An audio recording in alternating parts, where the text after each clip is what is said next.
Assalamualaikum warahmatullahi wabarakatuh. Perkenalkan, saya Korideska Sapitri 61911110607 dari kelompok 2A 2091. Di sini saya akan melakukan pembuatan video ujian skill perawatan luka orif untuk memenuhi tugas keperawatan medikal bedah 3. Assalamualaikum Ibu, selamat pagi. Pagi, Sus. Perkenalkan, saya perawat Korideska Sapitri yang bertugas dan berdinas di rumah sakit ini dari jam 7 sampai jam 2 siang nanti. Ibu boleh sebutkan namanya? Alifah, Sus. Umurnya berapa sekarang Ibu? 25 tahun, Sus. Baik, saya cek dulu di dalam identitasnya. Oke, benar, Alifah 25 tahun. Nah, baik Ibu, tujuan kedatangan saya di sini adalah untuk melakukan pemeriksaan luka orif atau orif pada Ibu. Karena Ibu sebelumnya sudah melakukan pemasangan gips ya, benar Bu ya? Nah, tujuan dari untuk melakukan pemeriksaan luka orif ini adalah untuk mengetahui apakah Ibu ada mengalami potensi untuk mengalami komplikasi, dan selanjutnya untuk mendeteksi secara dini apakah Ibu ini mengalami komplikasi. Nah, dan selanjutnya kita akan mencegah jika terjadinya komplikasi kepada Ibu. Nah, tindakan ini kurang lebih sekitar 5-10 menit dan akan dilakukan di tempat tidur Ibu saja. Apakah Ibu bersedia? Iya, bersedia, Sus. Baik Ibu, kita mulai saja untuk pemeriksaannya. Nah, di sini ada pertama itu adalah pemeriksaan perdarahan tersembunyi. Nah, di sini kita lihat pada gips Ibu ya Bu ya, apakah adanya munculnya darah. Jika terjadinya perdarahan tersembunyi, kita lihat juga lokasinya, ukurannya, dan lihat apakah adanya tanda-tanda perdarahan lainnya, dan apakah kita lihat apakah ada terjadinya keparahan. Nah, jika luka ini semakin membesar, memparah, kita akan pantau setiap 2 jam sekali ya Bu ya. Nah, selanjutnya kita lakukan pemeriksaan yang kedua, yaitu neurovascular compromise. Nah, di sini biasanya disebabkan adanya pembekakan pada jaringan yang diakibatkan oleh potongan tulang yang terhimpit oleh gips ya Bu ya. Nah, di sini kita akan melakukan pemeriksaannya itu dengan CSM. Saya lihat kapiler Ibu dulu. Saya berikan penekanannya Ibu ya, permisi. Nah, di sini kapilernya itu kembali kurang dari 3 detik ya Ibu, berarti Ibu normal. Jika lebih dari 3 detik itu tidak normal. Nah, selanjutnya saya raba di sini, teraba suhu Ibu normal ya Bu ya. Nadinya juga saya raba, teraba normal.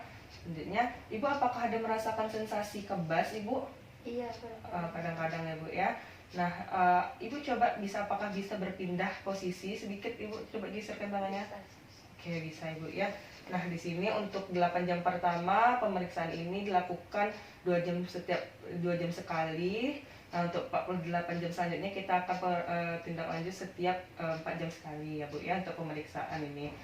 Nah, selanjutnya kita lanjutkan dengan pemeriksaan yang ketiga ya Ibu ya, itu adalah kompromen syndrome yang diakibatkan oleh otot, saraf ataupun pembuluh darah yang tertutup tidak elastis Ibu.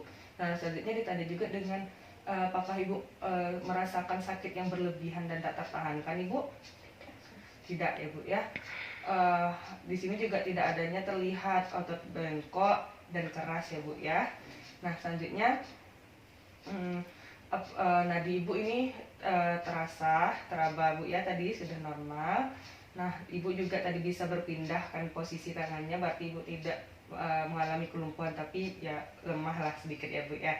Selanjutnya kita lakukan pemeriksaan kerusakan jaringan ataupun kulit. Biasanya ini disebabkan oleh gips yang terlalu dekat dengan jaringan sehingga mengiritasi kulit dan mengakibatkan juga terjadinya infeksi begitu Ibu ya.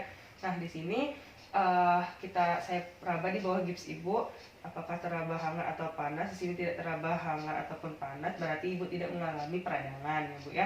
Nah, selanjutnya kita tidak terlihat juga adanya drainase atau cairan-cairan yang abnormal, berarti di sini Ibu tidak terjadinya kerusakan kulit ya Bu ya.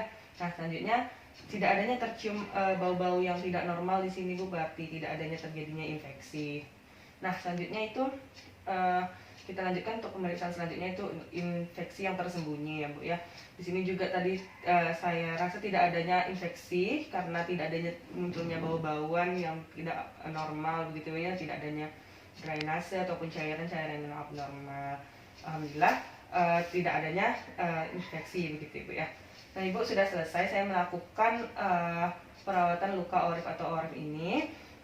Bagaimana perasaan Ibu sekarang? Saya lega sus sekarang normal. Iya, alhamdulillah Ibu ya. Nah, apakah ada yang ingin Ibu tanyakan kepada saya?